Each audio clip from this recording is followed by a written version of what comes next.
Pour comprendre exactement ce que vous attendez que je vous dise, je voulais juste faire un petit sondage. Qui ici a le pass sanitaire? Dénoncez-vous.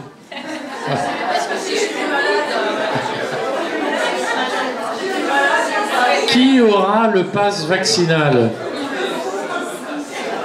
On vous mangera pas si vous vous dénoncez. Vous ne serez pas envoyé dans des camps. Info peut-être. Info.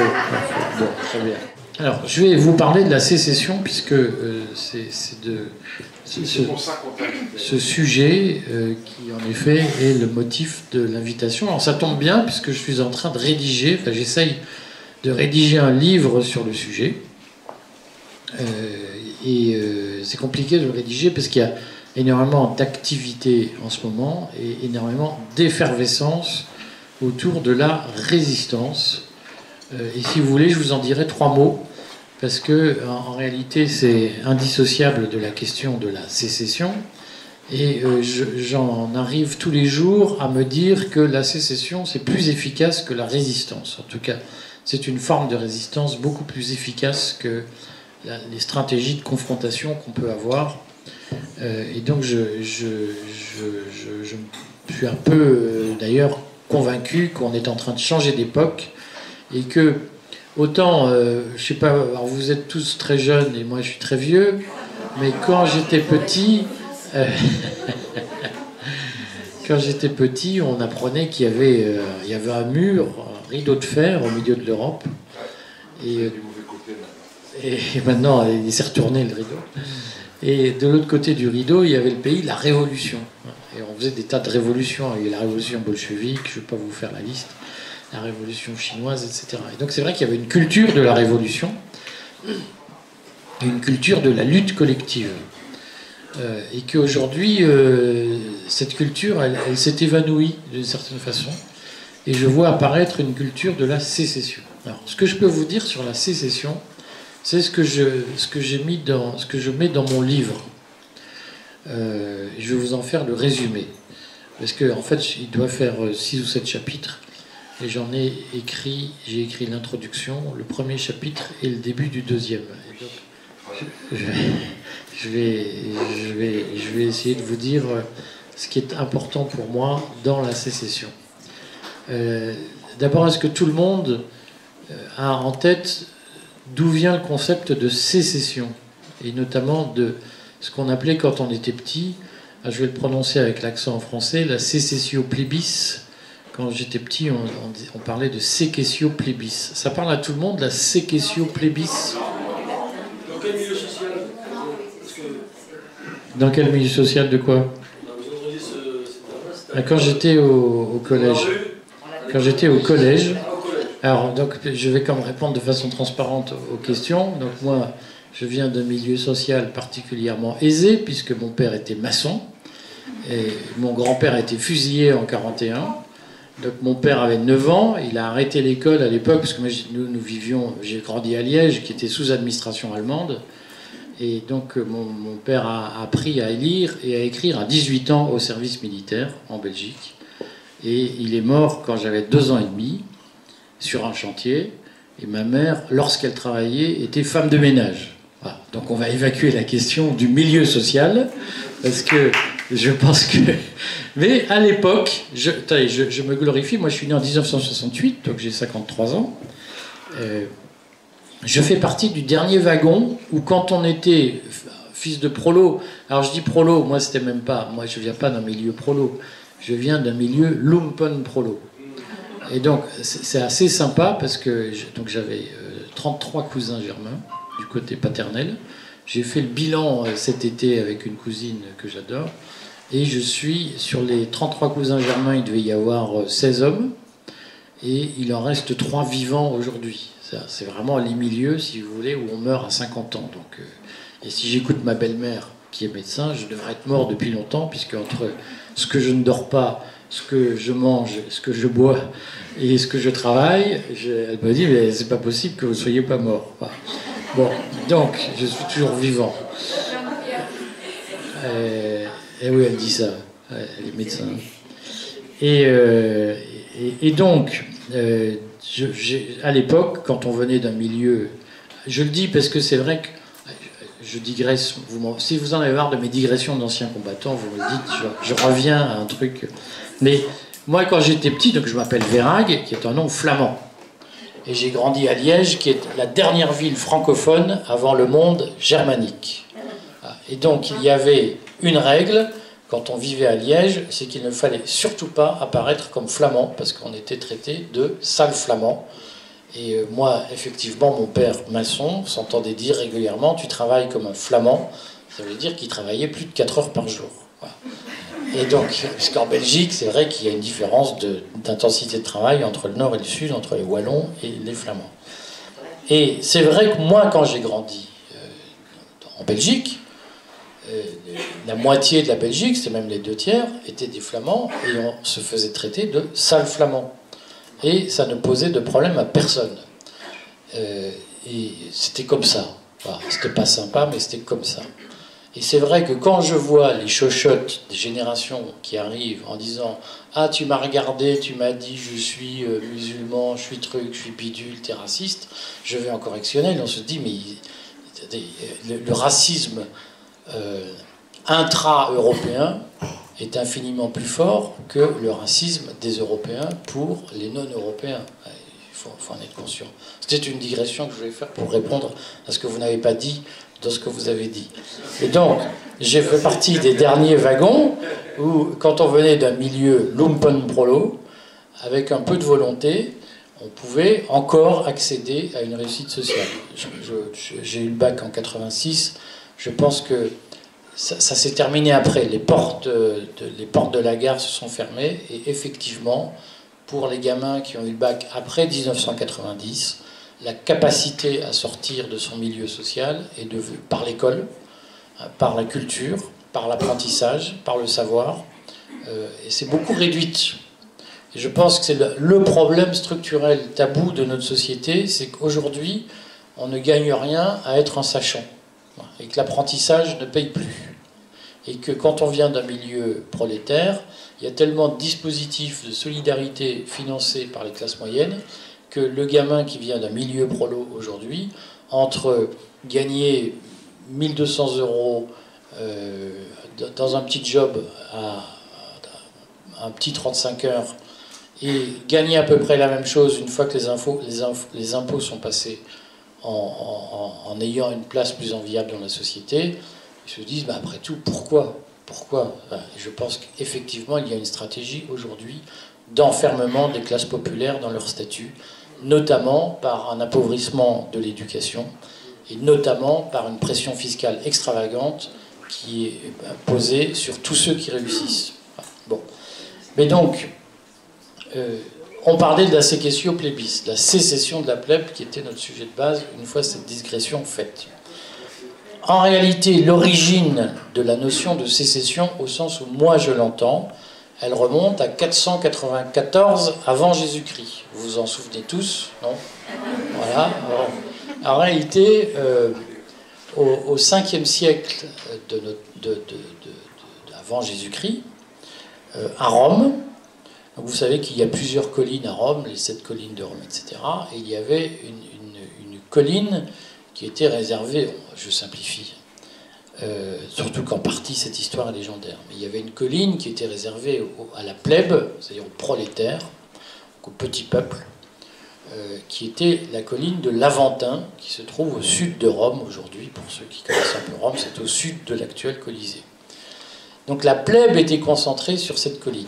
Et à l'époque, il y avait 2 classes sociales à Rome. Il y avait la plèbe et il y avait les chevaliers, les equites. Les chevaliers s'appelaient chevaliers parce qu'ils étaient chargés de faire la guerre, c'était les nobles.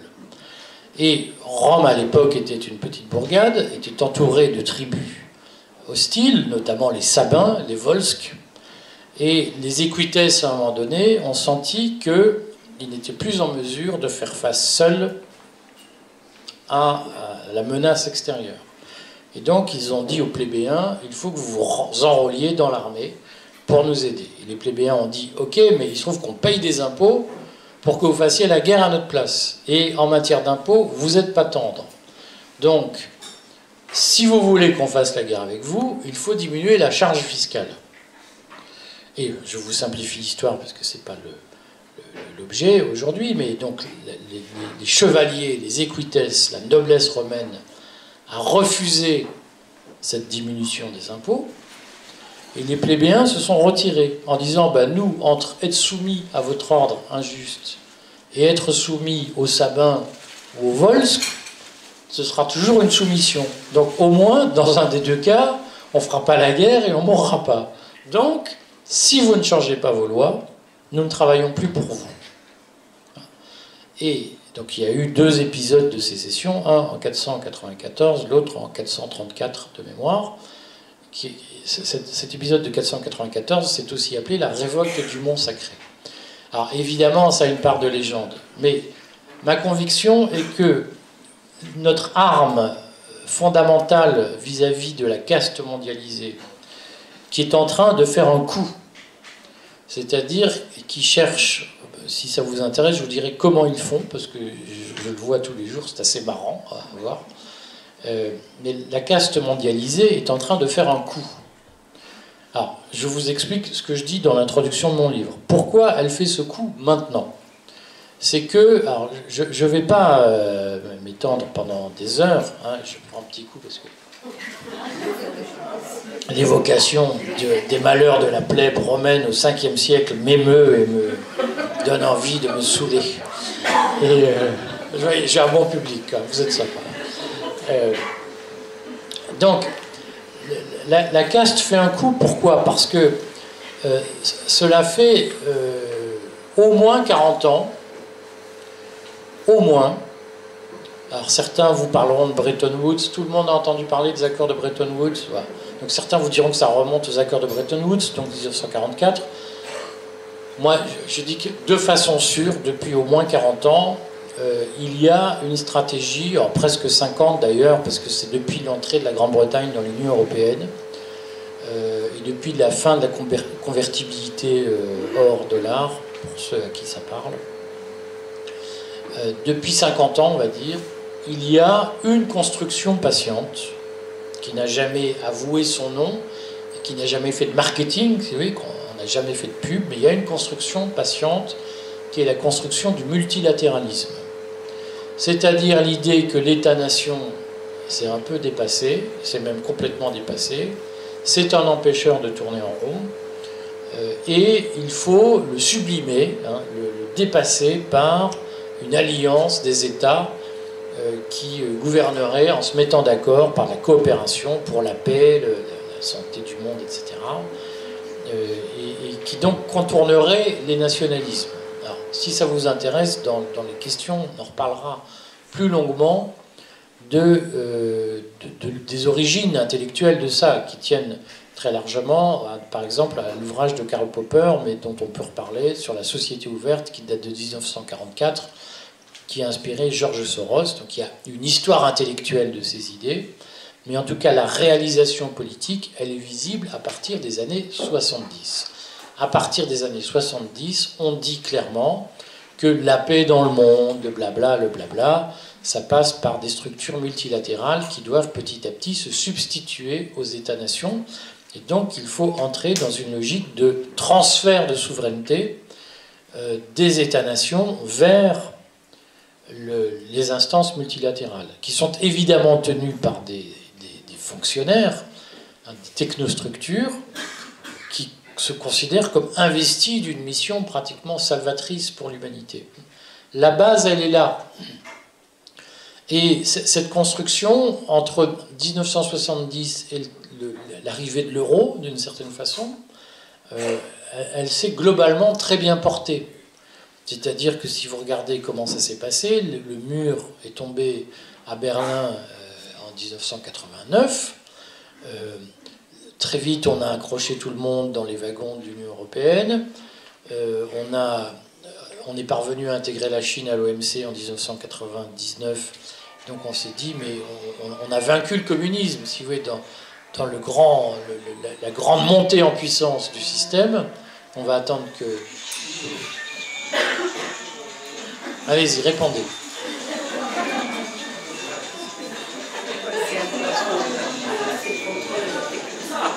C'était la pause. C'est le moment du dessert.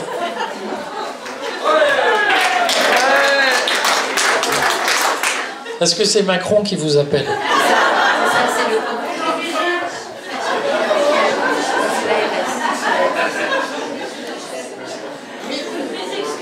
Mais je vous en prie.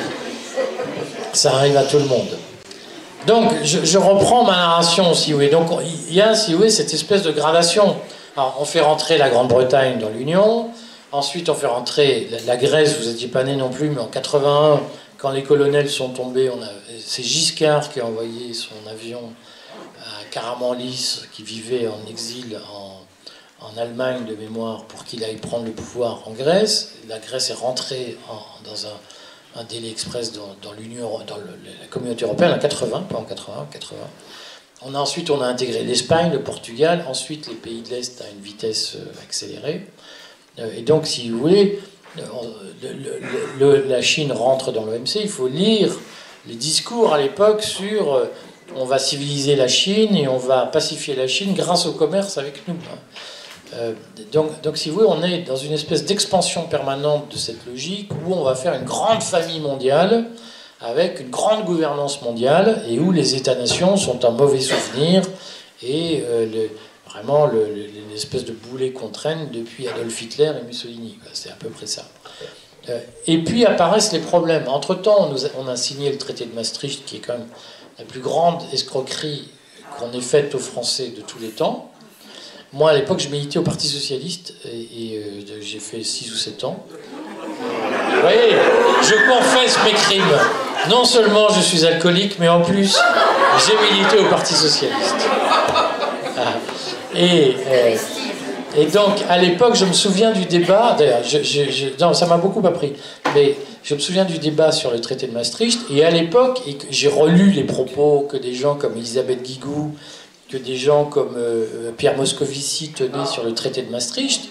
Quand on lit ça, les mecs vous expliquaient que c'était la fin de... C'était à guichet ouvert, quoi. Vous alliez chercher les billets à la banque et vous dépensiez, grâce à l'euro, ça allait être le bonheur.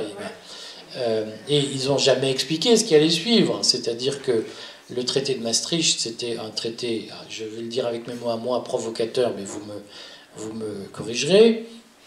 C'était un traité germano-centré, et c'était un piège de l'Allemagne pour étendre le marque à l'ensemble des pays de l'Union. Voilà. Mais ça n'a jamais été dit, en tout cas pas clairement. Et c'était un piège pour l'industrie française, puisque effectivement, dès lors que nous avions la même monnaie que les Allemands, bien, on ne pouvait plus dévaluer comme on voulait, puisque vous savez, à l'époque, on en avait un problème, on dévaluait et on repartait comme en 40. Là, on ne pouvait plus dévaluer, donc ça voulait dire que si l'ouvrier, si le prix de l'ouvrier dans la fabrication de la Clio était plus élevé que le prix de l'ouvrier dans la fabrication de l'Audi ou de la Volkswagen, bien, ça voulait dire que l'usine quittait la France pour trouver des conditions de compétitivité plus favorables. J'ai le droit de refaire une provocation ou pas? Je refais une petite, parce que je vois que vous êtes bon public, alors et comme je suis fatigué, ça me permet de me reposer en même temps. Donc moi, j'ai toujours eu cette conviction, je le redis, quand j'ai décidé d'épouser ma 4e femme, ça aussi, elle est faite, quand j'ai décidé d'épouser, je lui ai dit, bon, comme tu es plus jeune que moi et que je veux te garder plus d'1 an, je vais t'offrir une voiture. Et donc... voilà, alors Jean, ça l'a fait rire. Et donc, je lui ai dit, qu'est-ce que tu veux comme voiture? Elle m'a dit, une Audi. Alors, en revanche, chez nous, on n'achète pas de voiture allemande, puisque depuis que le grand-père y est passé, c'est compliqué pour nous.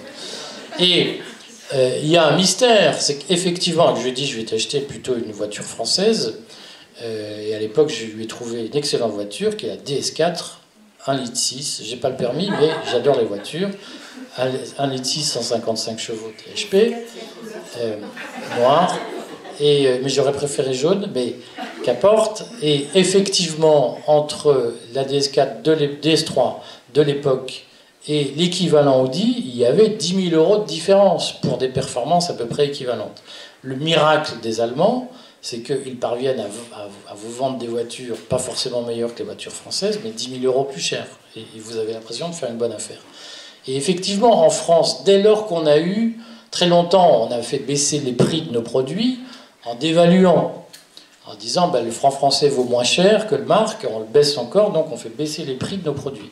On n'a plus pu le faire avec l'euro, donc à un moment donné, comme on n'arrivait pas à vendre aussi cher qu'Audi, et que nos ouvriers coûtent aussi cher que les ouvriers allemands, à la louche, qu'est-ce qu'on a fait? On a enlevé nos usines de France, et on est allé en Roumanie, en Moldavie, je sais qu'il y a tout un Moldave qui était parmi nous, en Turquie, Dacia, voilà. Et donc, la logique du traité de Maastricht, c'était évidemment de protéger l'industrie allemande en désindustrialisant la France. Mais personne ne vous l'a jamais vendu comme ça à l'époque. Alors, comme on est à Paris, je ne suis pas sûr que tous les bobos parisiens se seraient opposés à l'idée de perdre les usines parce qu'elles polluent, c'est sale, et puis c'est plein d'ouvriers qui ont les mains calleuses et qui mangent de la viande. Mais, si vous me permettez de caricaturer, effectivement, dans le pays, on n'a jamais expliqué clairement aux Français que le traité de Maastricht et la construction multilatérale, ça se traduisait par une transformation profonde du pays. Et qu'on allait perdre des ouvriers, on allait perdre des usines, et qu'en réalité, le choix qui a été fait par les élites à l'époque, par la caste qui portait cette idéologie, a été de dire, finalement, nous, la France, pourquoi on se fatigue à avoir des usines alors qu'on pourrait être un très beau Club Med à ciel ouvert? Et les usines, on n'a qu'à les mettre en Chine, où là-bas, ils ne se plaignent pas d'être à la chaîne, ils mangent du riz, et en plus, ils ne se mettent pas en grève. Ça a été ça la logique. Hein. Et à un moment donné, la logique a été de dire la Chine arrêtera d'être communiste le jour où elle comprendra qu'elle nourrit les capitalistes. Ça a été ce pari fou qui a été fait. Et donc, cette logique s'est mise en place. Mais petit à petit, les problèmes sont apparus. C'est-à-dire que, alors je vous le redis parce que je connais plein de gens de McKinsey et autres, c'est vrai qu'ils nous prennent vraiment pour des cons et des bœufs. N'imaginez pas qu'ils vous pensent animés d'un esprit ou d'une âme. Voilà. Et donc, c'est vrai qu'ils étaient convaincus que les gens, c'est l'esprit Moscovici, si vous voulez, que les gens allaient dire amen à tout. Sauf qu'il y a eu une première alerte qui a été le référendum sur la Constitution européenne. Et alors, Jean-Marie Le Pen au deuxième tour, mais personne ne saura jamais quels sont les dessous de l'affaire, puisque moi, ce qu'on me dit régulièrement, c'est que Chirac était bien content de se trouver face à Le Pen au deuxième tour. Voilà, bon, qu'importe. Mais ça a été une première alerte. La deuxième alerte, ça a été l'échec de la Constitution européenne. Moi, je me souviens d'avoir suivi ça d'à peu près. Et c'est vrai qu'ils ne s'attendaient pas à ce que les gens disent on ne veut pas d'une Constitution européenne. Et donc, on a eu Sarkozy derrière. Hein. La machine a tout fait pour que Sarkozy passe. Mais c'était encore au stade de l'alerte. Là où la situation a commencé à se dégrader et qui explique l'accélération, qui explique le coût auquel on assiste aujourd'hui, c'est d'abord le Brexit. C'est-à-dire que du jour où un État membre, un grand État membre de l'Union européenne a dit « moi je voudrais sortir de l'Union européenne », ça a été la première alerte, avec notamment le fameux parti de Nigel Farage, en Grande-Bretagne, qui est apparu comme le grand méchant populiste, démagogue, etc. Et qui, à la différence de Marine Le Pen, était capable de gagner une élection. Donc ça a été une alerte. La deuxième alerte, ça a été Donald Trump. Alors je le fais dans l'introduction de mon livre, j'ai repris quelques faits. Donald Trump arrive au pouvoir donc le 20 janvier 2016. Son premier acte est de sortir de l'accord de Paris sur le climat. Si vous allez sur le site du World Economic Forum, donc du Forum de Davos, vous lisez les estimations de profits que les multinationales escomptent grâce à l'écologie. Ça se chiffre en milliers de milliards de dollars annuels de subventions publiques attribuées à des entreprises. Et donc, vous imaginez, vous financez Davos depuis des années, et un jour, vous avez un clown, un débile mental, un enfant immature qui arrive au pouvoir aux États-Unis et qui dit moi je joue plus le jeu. Voilà. C'est la catastrophe. très vite, Donald Trump a décidé de boycotter, ou en tout cas de ne plus signer les textes du G7 et du G20, qui sont les rencontres des États les plus puissants du monde, qui se mettent d'accord sur... Donc évidemment, tout ça est apparu comme des scandales, et comme des menaces pour l'édifice qui était en progression permanente depuis 40 ans. Et donc, certains disent d'ailleurs que l'épidémie de Covid est tombée au bon moment, c'est-à-dire quelques mois avant que Donald Trump ne candidate à sa propre succession. Et il y a une phrase de Donald Trump du 20 mars, il a fait un discours le 20 mars 2020. Alors, je trouve marrant parce qu'on fait un puzzle, on peut reconstituer le puzzle, puisque le 2 mars 2020, la Réserve fédérale américaine décide brutalement de diminuer ses taux, de baisser ses taux directeurs d'un demi-point, ce qui est énorme. Et elle prend tout le monde par surprise. Alors, c'était pour soutenir l'activité américaine. Et on a des tweets de Donald Trump une semaine plus tard qui disent « Vous n'allez pas assez vite, vous traînez trop ». Et le 20 mars, Donald Trump fait un discours devant des électeurs en disant « Mes conseillers me disent que le Covid a été inventé par les services secrets chinois pour empêcher ma réélection ». C'est une phrase qui est le clown, le guignol. Voilà. C'est une phrase que, en la relisant à froid, voilà. Et maintenant on sait que dès le 24 février, des responsables de la Réserve fédérale américaine ont vendu des actions parce qu'ils savaient que la Réserve fédérale allait baisser ses taux et ils anticipaient les troubles sur les marchés. Ils se sont fait des couilles en or grâce à ce délit d'initié. On ne sait pas à partir de quand ils le savaient. Ce qui est en tout cas à peu près acquis, c'est que dès la mi-février 2020, donc vous vous souvenez que le confinement en France a été décidé a commencé le 13 mars, 17 mars, voilà, mais il a dû être annoncé le 13, quelque chose comme ça. Donc la Réserve fédérale prend une position le 2 mars, et en réalité, il est très probable que dès le 15 février, il savait qu'il y aurait des confinements et des mesures de fond. Alors on ne sait pas encore tout aujourd'hui, hein. On découvre petit à petit. Mais je suis convaincu que si la Réserve fédérale américaine avait acté dès la mi-février, très probablement, des mesures drastiques de restriction de l'activité économique pour lutter contre le Covid, je suis convaincu qu'en Europe, on le savait. Et j'ai du mal à croire qu'un Macron ne le savait pas. Et donc quand Macron va au théâtre, ostensiblement, un 9 ou 10 mars, pour dire « mais non, mais il faut continuer la vie habituelle », j'ai acquis la conviction intime, mais je ne peux pas le prouver, que c'est une mise en scène pour feindre la surprise. Mais qu'en réalité, déjà à ce moment-là, on sait, et si vous relisez les phrases d'Agnès Buzyn au mois de février de 2020, elle abandonne ses fonctions le 17 février 2020, je suis absolument convaincu que le 17 février, elle savait qu'il y aura un confinement, et rétrospectivement, elle dira « quand j'ai quitté mes fonctions, je savais qu'il n'y aurait pas d'élection municipale ». Voilà. Donc je pense qu'on n'a pas fait toute l'histoire de cette affaire, mais si on prend le temps de recouper les informations qu'on a aujourd'hui, on peut se dire qu'il y a eu une mise en scène de la surprise sur le confinement, à laquelle je crois de moins en moins. Bon. Mais ce qui est sûr, c'est qu'il y a un coup qui est à l'œuvre de la part de la caste mondialisée, et qu'on s'aperçoit que ce coup, sur le confinement, il y a eu peut-être du relâchement. On s'aperçoit que sur le pass sanitaire, puis le pass vaccinal, il y a une coordination internationale qui marche extrêmement bien. Même en Indonésie, il y a un pass vaccinal, vous imaginez.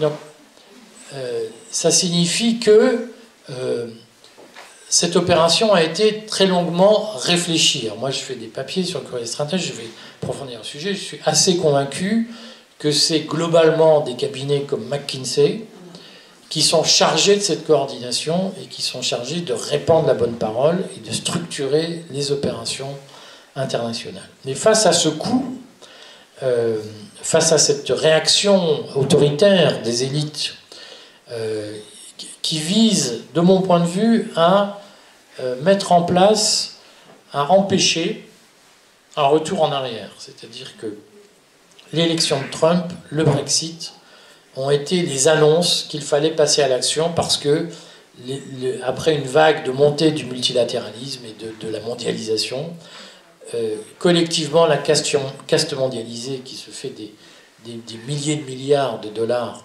de profit grâce à cette mondialisation s'est dit, c'est fini, on a épuisé le système et ils vont tous nous remettre en cause. Ils sont en train de s'apercevoir qu'on leur ment. Et donc il faut absolument reprendre les rênes et mettre en place des systèmes qui empêcheront le rétropédalage. Et donc dans ces systèmes, il y a très évidemment les mesures de surveillance généralisée qui terrorisent tout le monde et qui permettent de tenir les populations. C'est-à-dire que aujourd'hui, si vous potentiellement, ce que je dis là est en temps réel transmis partout. Et vous savez que le gouvernement, enfin finalement le ministère de l'Intérieur, ceux qui tiennent le ministère de l'Intérieur, dans l'ombre, ils existent, sont parvenus à faire passer la reconnaissance faciale en temps réel par des drones, mesure qui a été repoussée 2 fois. Donc ils sont parvenus à l'usure et dans le tumulte du pass vaccinal et de tous ces écrans de fumée qu'on nous met devant les yeux, ils sont parvenus à faire passer ça. C'est-à-dire qu'aujourd'hui, potentiellement, vous pouvez être suivi en permanence par des drones, identifié partout par des drones, sans avoir le moindre recours contre ça. Moi, j'avais un déjeuner je fais beaucoup de déjeuners ou de dîners de non-vax. J'avais une non-vax qui venait déjeuner, mais ma femme essaye d'attraper le Covid, elle n'y arrive pas. Elle en a besoin pour se faire renouveler son passe. Donc j'avais un déjeuner de non-vax qui me dit, l'invité me dit, mais moi je suis non-vax, je suis allé consulter une médecin qui n'était pas ma médecin traitant, parce que ma médecin est une idéologue du vaccin, et donc je suis allé voir un autre médecin, et ma médecin traitant m'a appelé pour me dire, je viens de recevoir un message de l'assurance maladie pour me dire que vous n'étiez pas vacciné. Voilà. Donc il faut comprendre que cette logique qui se met en place et qui est écrite dans le Great Reset de Klaus Schwab, que vous connaissez tous et que vous avez sans doute tous lu. Donc il y a ce coût qui se met en place et qui s'accélère. Donc je redis que l'euro numérique, techniquement, il devait être prêt en 2025. Mais comme, si vous regardez, parfois il faut regarder la surface des choses pour comprendre sa profondeur. Le jour même où des articles de presse sortaient sur le retour de Trump aux États-Unis, son retour en force, probable en 2024, et sa probable victoire aux midterms aux États-Unis, cette année, le 8 novembre 2022, il y a les midterms, donc les élections intermédiaires aux États-Unis. La presse a titré, ce sera sans doute une victoire des républicains. Et la presse ne cesse de titrer, Biden est un nul. Le même jour, à une autre page du journal, vous avez une information qui vous dit que finalement l'euro numérique sera prêt en 2023 au lieu de 2025. Voilà. Et si Trump arrive au pouvoir, il arrivera au pouvoir en 20 janvier 2025. Donc, il y a une raison pour laquelle les autorités monétaires, les banques centrales mondiales, accélèrent la mise en place des monnaies numériques pour ne pas attendre 2025. C'est la crainte de la réélection de Trump et la crainte d'un basculement de l'influence des États-Unis contre la mondialisation plutôt qu'en faveur de la mondialisation. Donc tout ce qui est pris n'est plus à prendre. Et donc tout ce qui pourra être mis en place avant le retour de Trump, ce sera autant de gagné. C'est ça qui explique l'accélération à laquelle vous assistez. C'est qu'il y a un plan, il y a un agenda qu'on connaît. La Commission européenne, début juin 2021, a communiqué clairement sur son agenda pour la mise en place d'une identité numérique en Europe, qui passe par le wallet, qui réunira sur le même support vos données d'identité, vos données de santé, vos données de paiement et vos données bancaires. Et qui permettra de dire, vous n'êtes pas vacciné, donc vous n'avez plus le droit d'acheter des places de théâtre avec votre carte de banque, ou des places de cinéma. Ce sera ça. Vous êtes... il y a une menace, c'est ça qui va se passer, enfin, soyons clairs. Ça paraissait de la science-fiction, mais maintenant je sais que vous pouvez vous dire, oui, ça va se passer. On va nous dire... Moi, ce que j'ai entendu l'été dernier, c'est que effectivement, on allait débrancher Schwab et la contamination, et qu'on allait remplacer l'urgence sanitaire par l'urgence climatique. Et l'urgence climatique, ce qui va se passer, c'est qu'on va vous dire, ben, vous avez droit à 3000 km de voiture par an. Et donc, ça représente X litres d'essence, et on va vous dire un jour, ben là, vous avez cette année acheté suffisamment d'essence, vous achetez plus. C'est comme ça que ça va se passer. Hein. Ou en tout cas, on va mettre des pénalités en place pour les gens qui ne respectent pas les critères écologiques, etc. Donc il y a ce coût qui s'explique, qui est, si vous voulez, une grande réaction par rapport à la montée du populisme, ce qu'on appelle le populisme, le nationalisme, le souverainisme, tous ces mots qui signifient détestation, complotisme maintenant. Donc moi, ma théorie, c'est qu'il faut faire sécession de ce monde. Je sais que je suis trop long et que je me perds en digression. Je vais essayer d'accélérer un peu. Moi, je sais qu'il y a une école américaine de la sécession qui est proche du survivalisme, notamment des gens comme Huxley. Ça parle à quelqu'un, Huxley? Bon, la stratégie alpha de Huxley. Bon. Donc il y a une école américaine de la sécession que je trouve intéressante, mais qui est très axée sur effectivement le survivalisme et la sécession financière. Or, c'est un vrai sujet aujourd'hui que de faire sécession de votre banque, puisque votre banque, c'est tout. Votre banque n'existe de toute façon, soyons clairs, que parce que la Banque Centrale Européenne la maintient sous perfusion, et en échange, votre banque est le bras armé de la surveillance généralisée qui se met en place. Et donc, évidemment, il y a déjà des scandales qu'on connaît, par exemple, être fichier Banque de France. Le fichage Banque de France, c'est équivalent à une mort sociale ou une quasi-mort sociale.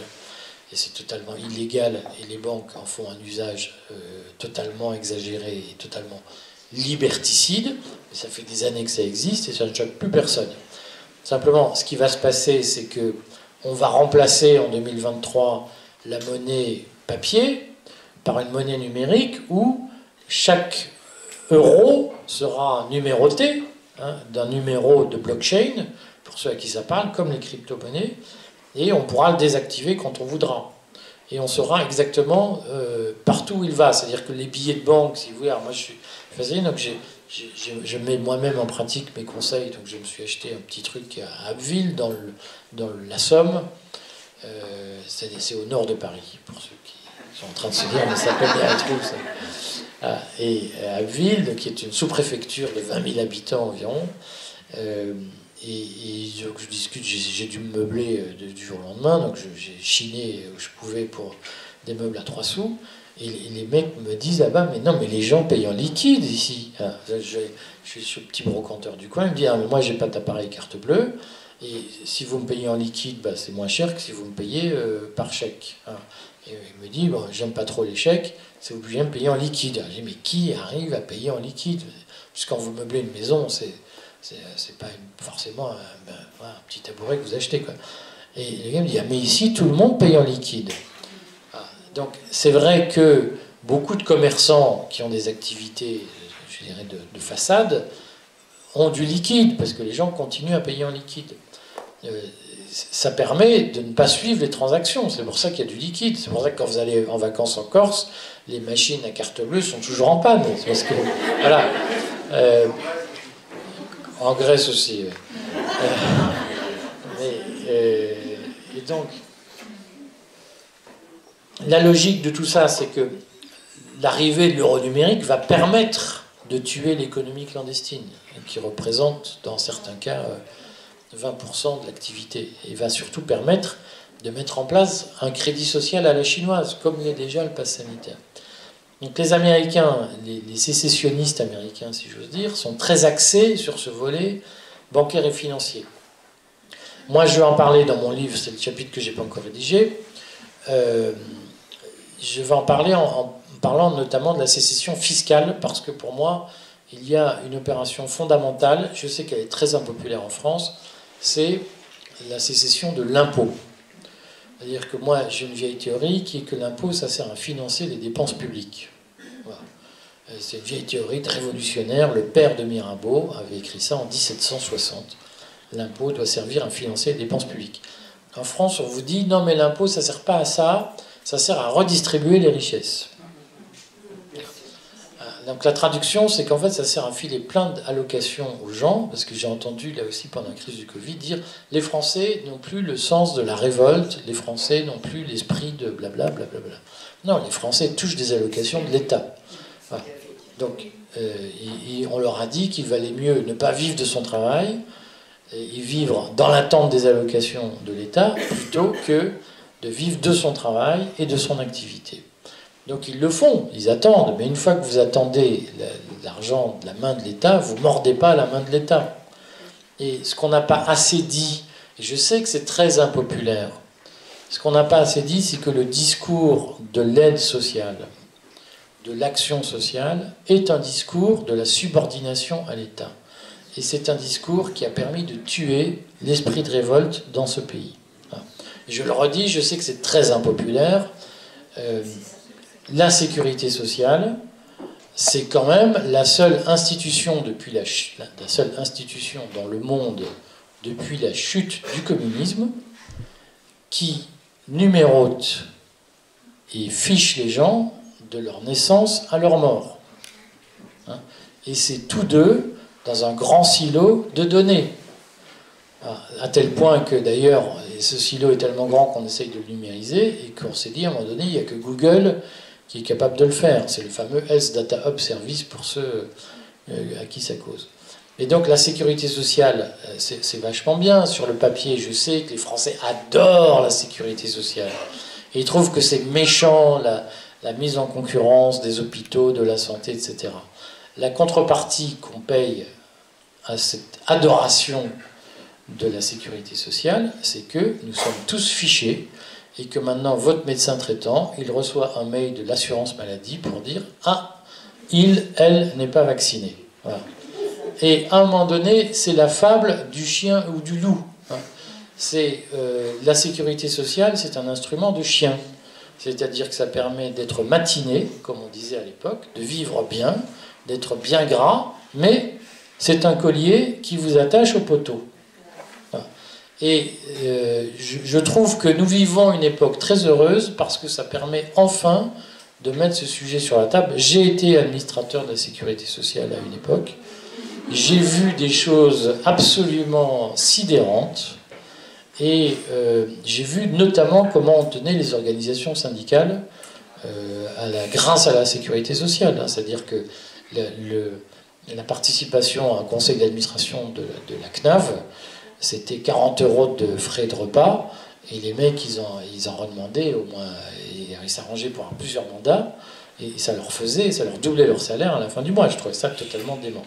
Bref, il y a un sujet de sécession bancaire, les crypto-monnaies, il y a un sujet de sécession fiscale, il faut arrêter de parler d'évasion fiscale, il faut à un moment donné comprendre que vous n'êtes pas obligé d'adorer l'impôt que vous payez. Je sais que c'est un sujet très impopulaire en France, mais en réalité, les seuls qui aujourd'hui en France trouvent qu'ils payent assez d'impôts, c'est des macronistes. Voilà, alors je vais faire une provoque. Si vous voulez identifier un macroniste caché dans votre entourage, vous lui demandez s'il paye trop d'impôts ou pas. Si je vous dis non, je paye l'impôt juste, c'est qu'il est macronien. Celle-là aussi, elle est faite. Mais pour moi, on pourrait parler de la sécession sanitaire. Je discutais tout à l'heure avec Thérèse de la médecine naturelle. Je pense qu'effectivement, la médecine allopathique, c'est une forme d'expression de la domination, de la caste mondialisée. On voit bien que le vaccin, c'est un vecteur idéologique aujourd'hui, avant d'être un vecteur sanitaire. Et que donc, il faut être capable, petit à petit, pour moi, la sécession, c'est la reconstruction d'un univers mental nouveau, où chaque segment de la vie quotidienne doit être repensé au vu de qu'est-ce qui me rend autonome. Je voudrais juste terminer cette trop longue digression, parce que je vois que vous êtes tous très fatigués, par le premier chapitre de mon livre qui s'appellera La sécession psychique. Parce qu'en réalité, pour moi, et c'est quelque chose dont les Américains ne parlent pas, mais je crois que pour nous, en réalité, elle est fondamentale, nous vivons le premier acte de domination posé par la caste mondialisée pour asseoir son emprise sur la société, c'est la domination psychique. C'est-à-dire le rapport, donc il y a, là aussi on pourrait faire une histoire des idées sur le sujet, mais il y a fondamentalement une construction dès le plus jeune âge d'une relation de maître à esclave, comme disait Hegel, entre les gens de la caste et le reste de la population. Alors moi, on en discutait tout à l'heure, qui vient d'un milieu hyper prolo, donc où les gens sont quand même des ravis de la crèche, si vous voulez. Encore aujourd'hui, 50 ans après, moi, c'est vrai que l'essentiel de ma scolarité, je l'ai fait avec des bourgeois, et souvent des grands bourgeois, puisque j'ai eu la chance à 17 ans de faire l'hypocagne et la cagne du lycée Henri IV. Alors, je ne savais même pas à quoi ça servait.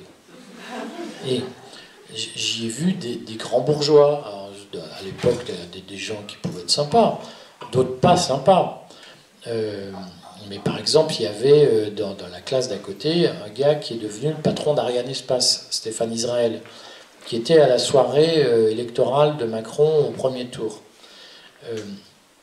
Et qui, lorsqu'il a fait Normal Sup, moi j'ai raté Normal Sup, lui quand il a fait Normal Sup, après il se vantait, il était, je fais un petit scoop, mais il m'en voudra pas, je ne trahis que des souvenirs d'enfance, il était très proche d'une romancière qui s'appelle Eliette Abécassis, et ce qu'on me disait, mais c'était sans doute des faux, mais en tout cas ça n'a jamais été démenti, c'est que l'un et l'autre se vantaient de ne fréquenter que des juifs normaliens. Parce que le reste du monde ne méritait pas d'être fréquenté. Ça, pour moi, si vous voulez, je n'ai jamais compris ça. Moi, je venais d'un milieu, en plus en Belgique, globalement, les gens se mélangent.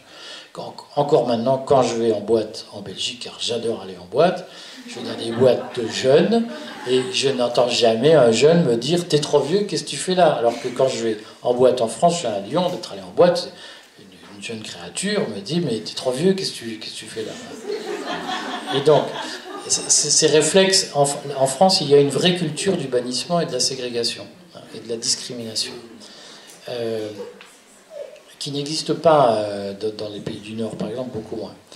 Mais c'est vrai que cette culture, elle est très forte dans les milieux bourgeois parisiens, où il est important de niveler chacun selon, de lui accorder une espèce de note ou de rang. Je vois que Jean est d'accord avec moi. Il faut classer les gens d'après un code très implicite. Donc moi, par exemple, j'étais boursier. Et donc, à l'époque, j'étais chevelu, donc j'étais plus présentable. Et donc, j'étais déjà, de temps en temps, porté sur les femmes. Et je me souviens toujours que j'avais une copine qui, un jour, découvre que je suis boursier. Elle me dit « Mais tu es boursier ?» Et là, hop, elle a compris que je n'étais pas un bon parti. Et donc, hop, voilà. Et c'est vrai que moi, je ne comprenais même pas. Et 50 ans après, 30 ans après, je ne comprends toujours pas cette mécanique. Mais cette mécanique est très forte dans les classes dominantes en France. Et c'est vrai qu'en France, il y a vraiment une conviction, c'est qu'il faut un ordre social hiérarchisé avec des maîtres et des esclaves. Et qu'on apprend aux esclaves à être dépendants du regard du maître. C'est-à-dire qu'un des principes fondamentaux de l'éducation en France est quand même d'apprendre qu'on n'apprend pas. L'éducation nationale porte une énorme responsabilité. Alors là, je sais que je me peigne souvent la gueule avec les profs, mais je leur dis arrêtez vos conneries. L'enseignement, c'est pas fait pour classer. L'enseignement, c'est fait pour ouvrir l'esprit. Et c'est vrai qu'en France, le principe de l'éducation nationale, j'ai été administrateur de l'éducation nationale, j'ai organisé le bac. Voilà. Et j'ai fait gagner beaucoup d'argent à l'éducation nationale. Et donc, comment ? Vous étiez vacciné à l'éducation nationale ? J'étais pas vacciné, mais en revanche, j'avais des méthodes, bref. Et donc, toujours est-il que j'organisais le bac et je voyais des choses ahurissantes. Et notamment, bon, alors je ne vais pas vous raconter tous ces anciens combattants, mais ce qui est sûr, c'est que l'éducation nationale, son modèle, ce n'est certainement pas d'apprendre aux gens, aux enfants, c'est de leur demander d'obéir et de se conformer à un modèle, et de les culpabiliser de ne pas se conformer à ce modèle. Et c'est un ressort essentiel de la crise à laquelle nous assistons. C'est-à-dire que tous les gens qui ont fait des grandes écoles en France ont été formatés pour obéir au principe d'autorité. C'est « Ah, il y a un docteur bidule qui l'a dit, donc c'est vrai ». Et ça, c'est quand même fondamental. Donc moi, je pense que nous ne réussirons notre sécession que si nous sommes capables de nous abstraire de cette mécanique conditionnée de l'obéissance psychique, si vous voulez. Je suis un bourgeois, tu es éboueur, donc je sais mieux que toi. Voilà. Et tu dois obéir et tu dois...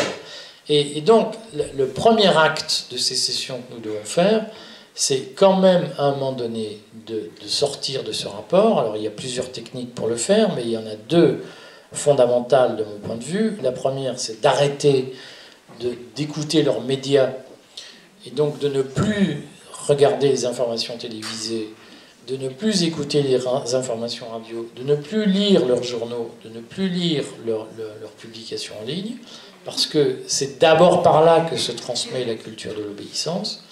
Et ensuite, il y a un vrai travail d'émancipation culturelle à faire. Nous devons rebâtir une culture différente et donc arrêter, alors je vais dire toutes les horreurs, mais le festival de Cannes, le festival d'Avignon. Alors, qui va au festival d'Avignon ici? On vous mangera pas si vous dénoncez. Mais en revanche, il y a un festival qui s'appelle Nous n'irons pas à Avignon. Vous connaissez? Oui, mais c'est pas le festival d'Avignon, c'est quand même, si oui, je prends cet exemple parce que je travaille beaucoup avec les assureurs, et donc je travaille notamment avec un assureur qui s'appelle Audience, qui assure la santé et la prévoyance des artistes. Et Audience a été ruiné, en tout cas beaucoup endommagé, parce qu'Audience est régulièrement sollicité par le ministère de la Culture pour faire vivre le régime des intermittents du spectacle. Je simplifie, mais ça veut dire ça en gros. Le régime des intermittents du spectacle, je sais que c'est un sujet très sensible et qu'on va me mettre la tête au bout d'une pique après ça, mais c'est vraiment demander aux smicards de chez Peugeot à Montbéliard d'aider des artistes à monter des spectacles auxquels les smicards n'assisteront jamais. Non. Et c'est vraiment une façon de demander, et moi à Abbeville, je vois quand même les gens à Abbeville que j'adore, mais c'est vraiment une façon de demander aux gens d'Abbeville de financer des spectacles que seuls les bobos parisiens regardent, hein, et que les bobos parisiens ne veulent pas payer au juste prix. Et ça, ce système-là, effectivement, il faut qu'on arrive à le reconstruire. Voilà. Donc tout ça pour dire que je pourrais vous parler encore pendant des heures de ce livre que je n'ai pas écrit encore, mais le premier chapitre, ce sera sur la sécession psychique, et je crois qu'il faut comprendre que notre enjeu, c'est effectivement de commencer par le commencement, c'est-à-dire de ne plus chercher à exister dans leur regard et de vivre entre nous comme la plèbe romaine l'avait fait en 494. Voilà, je vous ai assommé, je suis désolé, je suis désolé d'avoir parlé trop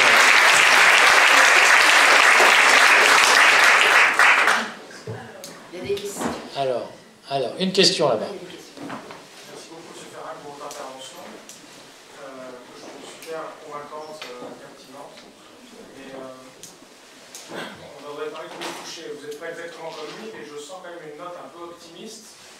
Présuppose qu'on pourra faire sécession sans qu'ils viennent trop nous chercher nos bases. Est-ce que vous pensez vraiment qu'on peut, que ce soit psychique, que ce soit, peut-être pas géographiquement, vous avez parlé du Limousin, peut-être qu'on ne va pas tous aller sur cette géographie. À une autre fois, vous parlez de ça. Est-ce que vous pensez qu'on va vraiment pouvoir vivre en marge de cette société totalitaire sans qu'ils viennent nous persécuter, voire spier? Vous m'avez parlé de Louis Fouché, c'est ça? Oui, parce que Louis Fouché parle beaucoup de construire un monde alternatif, etc., préparé après, mais sans prendre en compte le côté persécution des dissidents. Alors, laisser exister sans partager leurs valeurs, leurs vaccins, etc. Alors, je pense que d'abord, c'est dans nos têtes que ça doit se faire. C'est pour ça que je parle de sécession psychique. C'est-à-dire, c'est le miracle du numérique, si vous voulez. Vous n'avez plus besoin de vivre dans un endroit isolé pour faire sécession. Vous pouvez vivre au milieu d'eux sans que ça ne pose de problème d'une certaine façon. Après, est-ce qu'on pourra éternellement échapper au contrôle? Donc moi, je pense qu'il faudra qu'on mette en place je pense qu'on pourra le faire à 80%. je pense que si... Je vais vous répondre et je vais faire une réponse intéressée. Je pense que si on était vraiment couillu, on créerait notre propre État, comme le permet la Convention de Montevideo. Je trouverais ça marrant, d'ailleurs, à faire. Je me disais, mais ce serait quand même... Le problème, c'est qu'il faut que je finisse mes livres, parce que mon éditeur m'engueule, et après, je créerai un État. Mais on peut créer un État. Mais on n'a pas besoin de le faire pour faire sécession, en réalité. Et plein de territoires dans la République ont fait sécession. C'est-à-dire qu'il y a, sur cette histoire de vaccination, des grands tabous. Si vous regardez la carte de la vaccination en France, vous apercevez que le département le moins vacciné, c'est la Seine-Saint-Denis. La Seine-Saint-Denis, dans la pratique, a fait sécession. Et moi, quand je discute avec des collectifs de blouses blanches où il y a beaucoup de Maghrébins, qui me disent, mais nous, ça fait 20 ans qu'on a fait sécession, donc... donc oui, c'est la preuve qu'on peut le faire sans être persécuté, parce que je ne pense pas qu'ils soient tous persécutés en réalité. Il y a probablement une partie où on va se juxtaposer, c'est-à-dire qu'à un moment donné, vous ne pouvez pas éternellement, je prends l'exemple des impôts, parce que pour moi, l'impôt est essentiel, à un moment donné, vous devez bien accepter de payer des impôts. Simplement, vous faites ce que, je vais reprendre les termes des banlieues à forte présence maghrébine, il faut pratiquer une taquilla, c'est-à-dire un art de la dissimulation. Voilà, ce qu'on appelle l'optimisation fiscale. Il faut demander à Bernard Arnault de donner ses secrets, il y arrive très bien. Donc, ce qu'il faut, moi je ne suis pas inquiet, simplement, effectivement, il faudra, selon les degrés de répression, arriver à, de temps en temps à faire ce que les Français font très bien, qui est le système D. Moi qui habite Port-des-Lilas, juste au-dessus, j'ai pratiquement pas vu le confinement. Enfin, le confinement 2020, on n'avait pas le droit de sortir, mais en réalité, quand je sortais, il y avait plein de gens dehors, voilà, qui portaient pas de masque. Et les policiers étaient à 100 mètres, ils disaient rien. Donc, ma conviction, c'est que il suffit qu'il y ait 10% de la population qui le fasse pour que les services de police soient débordés. C'est-à-dire que la police, en France, elle est équipée pour faire face à un mouvement de 10 000 personnes maximum. Au-delà de 10 000, vous les débordez. Point numéro 1. Point numéro 2, ça va être extrêmement compliqué pour eux d'y arriver, parce que officiellement, ils disent qu'il y a 5 millions de non-vaccinés en France. Moi, je ne sais pas vous, mais moi, partout où je vais, quand je fais un sondage, je m'aperçois que statistiquement, il y a plus que 10% de gens qui ne sont pas vaccinés autour de moi. Et à mon avis, il y aura au moins un vacciné sur 4 qui n'ira pas chercher sa 3e dose. Ne serait-ce que par épuisement physique. Donc, ça veut dire que matériellement, dans les 3 mois, un Français sur 5 ne sera pas vacciné. Et donc c'est compliqué de gérer un pays en faisant la guerre à une minorité de 20% qui est partout, hein, diffuse. Donc je suis très optimiste. Simplement, ce qu'il faut, c'est que il faut défendre son bout de gras sans... c'est sur une ligne de crête. C'est-à-dire, moi je pense, je dis toujours, c'est des sujets traditionnels, il ne faut pas affronter les vaccinés. Je pense que d'abord ils ont leur raison d'être vaccinés. Je crois que la grande erreur, c'est de rentrer dans ce rapport de maître à esclave, si vous voulez, où ils vont essayer de vous demander de vous justifier. Je crois qu'il faut vraiment faire silence, hein, et s'abstraire, faire sécession du débat. C'est ça la sécession psychique. C'est moi, je n'ai pas à me justifier. J'ai un choix, personne ne m'oblige à me vacciner, je ne suis pas vacciné, point. Et je n'ai pas à expliquer pourquoi. Hein, c'est mon droit, je fais usage de mon droit. Je pense que la stratégie numéro 1, c'est qu'il ne faut surtout pas engager le débat, et en réalité, il faut faire sécession comme la plèbe sur l'Aventin. Il ne faut plus leur parler, il ne faut plus chercher leur regard. Je sais que je lis plein de messages de non-vax qui disent « Mais quand est-ce que ce pays va se réveiller? Quand est-ce que les gens vont se réveiller ?» Mais faites sécession, ce n'est pas votre problème. Vivez votre vie et profitez de votre vie et arrêtez de vouloir convaincre les autres. Qu'est-ce que vous avez besoin de l'approbation, de leur regard et de leur opinion. Donc, je crois que notre victoire, elle sera dans le fait que nous... Alors, je finis ma réponse à la question. J'ai une provocation à faire. Le 17 janvier, je croise les doigts parce que c'est compliqué l'informatique, je lance l'appli Restez Libre, qui est l'association que j'ai fondée, lance une appli de non-vax, qui sera un blablacar pour non-vax. On a déjà une.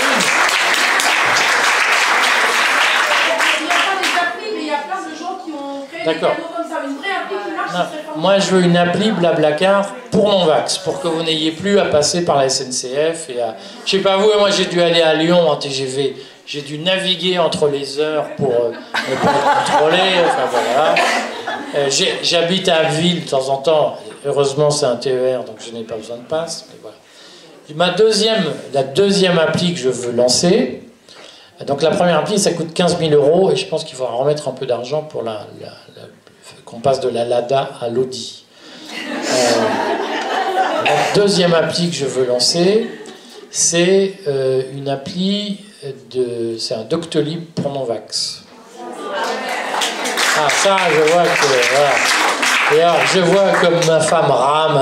Voilà. Alors, moi, je sais que je me suis jamais fait piquer, même avant je déteste tous ces trucs. Mais il faut le faire, parce qu'il faut que nous ayons notre propre système de santé. Je vois qu'il y a un sceptique. Pourquoi vous êtes sceptique?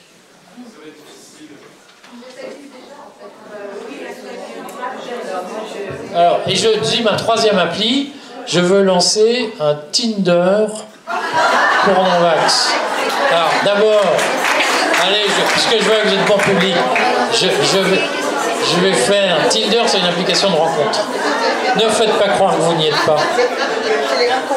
Et donc...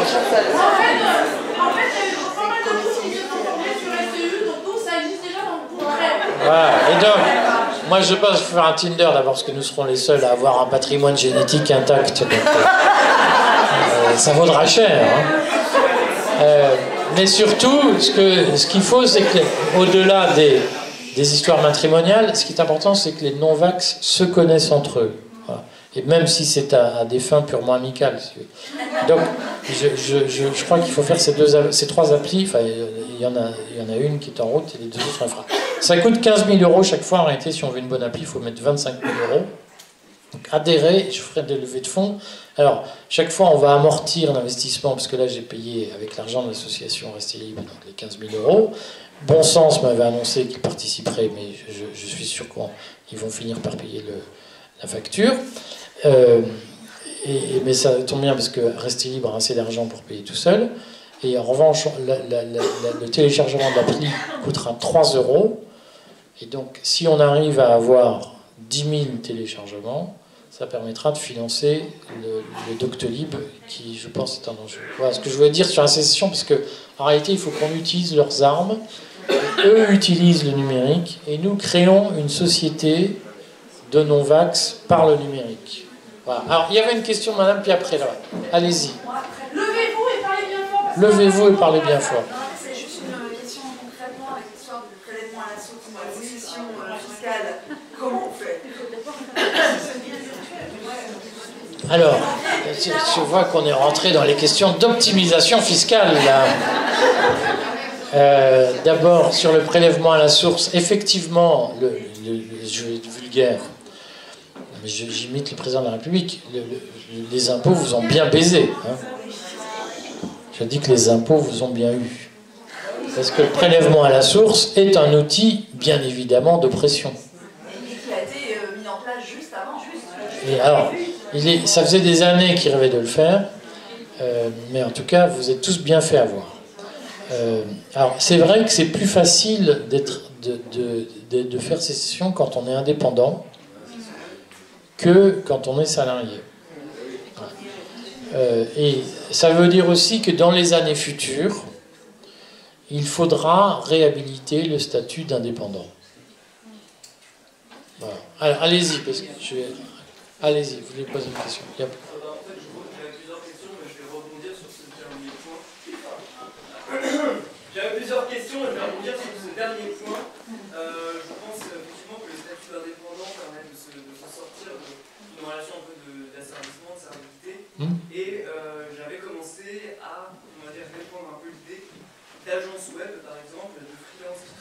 ensemble. Et donc, même pour répondre à des appels d'offres à l'international, donc ça permettrait de générer du revenu, de la connectivité et de se protéger de la surveillance analytique qui s'installe. Je ne sais pas si l'idée a déjà été émise. Non, alors ça existe déjà, puisque on va pas faire un débat trop technique, mais moi j'utilise régulièrement ce système pour acheter mes prestations informatiques, puisque j'ai une start-up, donc j'achète de l'informatique régulièrement. Donc ça existe déjà, avec des résultats plus ou moins heureux, mais surtout je crois que ce qu'il faut se dire, c'est que il y a plein de métiers géniaux. Attendez, on vit quand même une époque formidable. Vous voyez, ma petite baraque à Abbeville, il faut que je fasse des travaux. Les artisans me disent, mais monsieur, on trouverait un vrai électricien à recruter, on le recrute tout de suite, parce qu'il y a tellement de boulot qu'on a des délais. Voilà. Donc en réalité, je sais qu'il y a la mode du web, etc. Mais un bon boulanger, un bon boucher, un bon plombier, il n'y a pas de chômage dans ces métiers. Et si vous voulez gagner votre vie, si, il y a du chômage dedans? Non. Moi, excusez-moi, j'ai parlé avec un boucher, justement, juste avant le 31, et il me disait que son métier était terminé, c'était dans le commerce, en fait, il me disait que son métier était terminé, parce que les gens, en fait, achètent à distance, sont même super collègues, pas marqué de temps. Je disais que lui, ça faisait 40 ans qu'il travaillait, et c'était la fin de vie, il avait encore 5 ans à tirer en retraite. Il me disait que voilà, en fait, c'était tous deux touchés, c'est la misère qui fait un village. Dans le haut ou dans le bas? Dans le haut ou dans le bas du Zerche? Oui, mais le haut, il est complètement déserté. La ville du Zerche, elle s'est transportée vers le bas du plateau. Donc, alors, mais moi, ce que je crois, c'est qu'après, il y a eu des mutations géographiques. Mais aujourd'hui, un boucher qui fait un vrai travail de boucher, moi je vais chez mon boucher à Jourdain, Bobo, mais il y a 3 boucheries à Jourdain qui sont remplies en permanence. Et il y a la queue devant le samedi matin, le dimanche matin qu'on fait ses courses. Après, c'est vrai que le métier a changé et que les gens ne se sont pas forcément adaptés. Mais un jeune qui veut pas s'embêter la vie et qui veut pas ramer sur les plateformes web, il devient artisan. Et un bon artisan, aujourd'hui, c'est... d'abord, ça vit très bien. Après, il faut savoir se débrouiller. Allez-y, dites-moi. La seule chose, c'est par rapport à l'argent numérique. Oui. Parce que si on n'a plus de paiement, même en espèces, oui. Comment fait-on? Parce que même s'il y a des métiers où on peut vivre, où il y a de la demande, comment on peut faire, justement, pour faire sécession et être indépendant du système? Alors, il y a des méthodes, hein, là aussi, on ne peut pas tout dire devant une caméra, mais il y a des méthodes. Et donc, là je vois qu'il y a que c'est des gens, ça leur parle. D'abord, vous avez des cartes de banque que vous pouvez aller tirer de l'argent au guichet, qui sont assises sur de l'or. Donc, voilà, je vois qu'il y a des sécessionneuses ici. Alors allez-y, dites tout haut le nom. Veracash. Donc Veracash, c'est un courtier genevois qui donc vous propose d'acheter de l'or et en échange, il vous donne une carte de banque qui vous permet d'aller tirer de l'argent au guichet. Il est français, je crois, qui était sur la BPI. Oui, mais il a été aidé par la BPI. Oui, ça n'empêche pas l'autre. S'il n'y a plus d'argent, s'il n'y a plus d'argent liquide. Non, mais la logique, c'est que vous conserverez des petites sommes, parce que tout ça n'est pas encore complètement réglé, mais vous pourrez faire des achats, c'est la fameuse histoire de l'interopérabilité des plateformes, que les banques centrales sont en train de traiter, puisque effectivement, ce que vous dites, c'est vrai pour l'or, mais c'est vrai pour le rouble, ou pour la couronne danoise, si vous voulez. C'est qu'à un moment donné, vous devrez bien pouvoir convertir une monnaie numérique en une autre monnaie numérique. C'est-à-dire, par exemple, dire mon euro numérique, ça devient un dollar numérique. Je vais aux États-Unis, je veux payer en dollars numériques.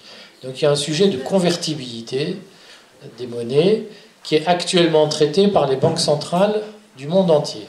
Donc elles devaient initialement commencer les essais en 2022 et elles les commencent en 2023 et elles les commencent dès cette année. Donc il y a eu une annonce début décembre de la Banque Centrale Européenne pour expliquer que les essais commençaient en janvier. Donc il y aura de la convertibilité entre les monnaies. On ne sait pas encore comment, mais il y aura de la convertibilité. C'est parce qu'on peut nous bloquer quand c'est aussi du numérique, si on ne considérait pas on va attendre de voir comment ça se met en place. Mais en tout cas, il y a ce système. Il y a par ailleurs des comptes PayPal, il y a des comptes de Stripe. Excusez-moi, je change un petit peu de sujet. On étudie tout ce qui se passe, on essaie de comprendre du point de vue politique, économique, géopolitique, etc. Pourquoi on n'aborde jamais le sujet spirituel, le combat spirituel et la guerre spirituelle qui est tellement présente aujourd'hui? Entre qui et qui? C'est la guerre spirituelle est entre qui et qui? Alors, il faut que je réponds maintenant ou pas? J'ai pas compris si je réponds maintenant. Alors, je réponds. Ah oui. Ça va très bien. Alors, moi, je ne sais pas s'il y a une guerre spirituelle, mais ce qui est sûr, c'est que on sort de 4 siècles de rationalisme. Ce que vous avez appris quand vous étiez au lycée, Descartes, cogito ergo sum. Donc je suis à un moment donné dans ma chambre et je me mets à penser et à me tourner vers la raison, etc. Donc c'est vrai que ça fait 4 siècles que la société occidentale est fondée sur l'idée qu'il y a une verticalité de la pensée, hein, et que c'est un exercice solitaire. Et que progressivement, on est en train de se dire que finalement, la relation affective horizontale, tribale, comme dit Michel Maffezoli, c'est mieux. Je simplifie, je caricature le débat, mais c'est à peu près à ça que nous assistons. C'est un basculement des élites verticales à la McKinsey, que moi je vois fonctionner, ils sont fascinants. Hein. Qui s'imaginent maîtres du monde et plus intelligents que tout le monde et qu'ils vont manipuler les choses. Voilà. Et en face, il y a une masse informe de gens, hein, c'est-à-dire nous, qui résistons. Alors, il y avait un titre très bien dans Le Point de cette semaine, qui est un journal quand même de la presse subventionnée. Le Point dit la grande démission, la peur de la grande démission. Et aujourd'hui, c'est-à-dire la sécession. Les gens disent bah, moi je fonctionne plus dans votre truc donc je vais plus bosser, ou quand je vais au bureau je contemple les mouches passer et je travaille plus. Et c'est ça le combat spirituel, si vous voulez. C'est la masse l'ordre spontané face à l'ordre vertical. Et donc effectivement moi je suis un peu réservé parce que je trouvais quand même bien de réfléchir dans sa chambre et de se référer à des choses spirituelles. Et je vois bien que il y a une tentation aujourd'hui de refaire du tribal, c'est-à-dire de se dire on pense en groupe et on a une pensée relativement ritualisée. Moi ça me laisse un peu perplexe. On parlait de web, d'agences web, etc. C'est quand même beaucoup le fonctionnement des développeurs aujourd'hui informatiques. Ils fonctionnent quand même comme des tribus. D'ailleurs, vous connaissez tous l'expression, il ressemble à un geek. Ah, est-ce que les dominants ne sont pas justement, eux, entre eux, dans des groupes où il y a... Ils ne s'en sont pas aperçus, mais oui. Et en réalité, je pense... C'est pour ça que je pense... Le vrai tribu, il fonctionne justement, à mon sens, en faisant croire que c'est la réussite individuelle, ce qu'on appelle la méritocratie, alors qu'eux fonctionnent en groupe. Non, mais c'est une caste. C'est ça. Ils ont des intérêts à défendre, des intérêts communs. C'est la caste. Et en réalité, c'est une organisation sociale à l'indienne. Il y a des castes. Mais voilà, moi j'aimais bien quand il y avait la rationalité, mais je sais que c'est passé de mode.